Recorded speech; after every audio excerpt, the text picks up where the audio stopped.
Good evening from New York. I'm Chris Hayes. It is not right what is going on in America right now. It is not right. I mean, all of it. The public health disaster that we could have mitigated if we had a better president and better leadership. The economic devastation that tens of millions of Americans are now facing.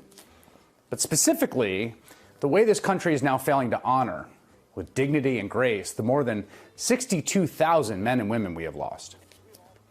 We have all seen the stories about the overwhelming number of fatalities.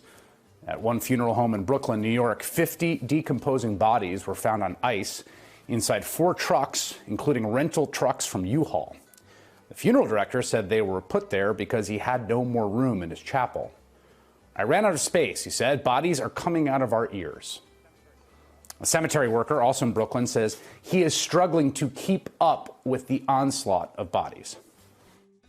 Sometimes, Ali Maoud arrives as early as 3 a.m. and stays late just to lessen the load for the next day. 15 hours a day, and it's very excruciating. People tasked with burying the dead cannot keep up with the sheer number of deaths. Because the virus is so contagious and so deadly, many families have not been able to say goodbye to their loved ones in person at the hospital. And they often cannot have traditional funerals or sit shiva or otherwise come together to collectively mourn because of physical distancing rules. It's just a horrible thing to go through. And then come the costs. At a time when many are suddenly out of work, in New Jersey, where 460 deaths were recorded today, a son could not afford the funeral bills for his parents who died 3 days apart. In Chicago, the family of a nurse who contracted the virus had to set up a GoFundMe page to cover her funeral expenses. She gave what we taught a human touch, a mother's touch. And that she did for everybody. We're all just dumbfounded that this happened. Here's the thing. It doesn't have to be like this. There's a very simple thing the federal government, our government, can do right now to help. They could step in and pay for burials for those who have fallen. But Donald Trump has not done it. He has not released the money. Now, in the past, after disasters like Hurricane Katrina and Superstorm Sandy, the government has stepped in to cover funeral costs. After 3 hurricanes in 2017, as ProPublica reports, FEMA paid out about $2,700 per approved application. So far, we've lost more than 62,000 men and women to the virus.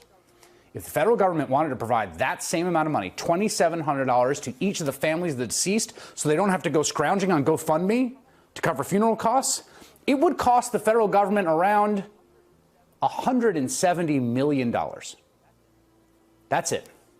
At a time when we are spending literally trillions of dollars, $500 billion for big business, tens of billions for the airline industry, tens of millions for the luxury hotel company that owns the Ritz-Carlton in Atlanta.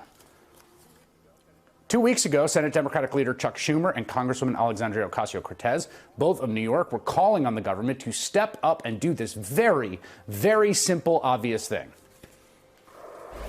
The least we can do is help families bury their loved ones in the most impacted communities in America. It is the very least we can do. It is the very core, basic measure of human dignity. And in the richest country in the world, we should be able to allow people to bury their loved ones in dignity. The least we can do. It is the least we can do, but Trump will not do it. He doesn't need to go through Congress. I want to be clear here. He just needs to authorize FEMA to release the money. As former FEMA Administrator Craig Fugate told ProPublica, FEMA does not have the independent ability to turn on the programs at will. It has to come from Trump. In fact, approximately 30 states and territories have requested the funding, but Trump will not free up the money. Now, the president is refusing to take this very simple action as a small grace towards the citizens of this nation. It's unconscionable. And that small little bit of inaction, of utter cold-heartedness, it says everything you need to know about the way he has navigated this crisis from the beginning.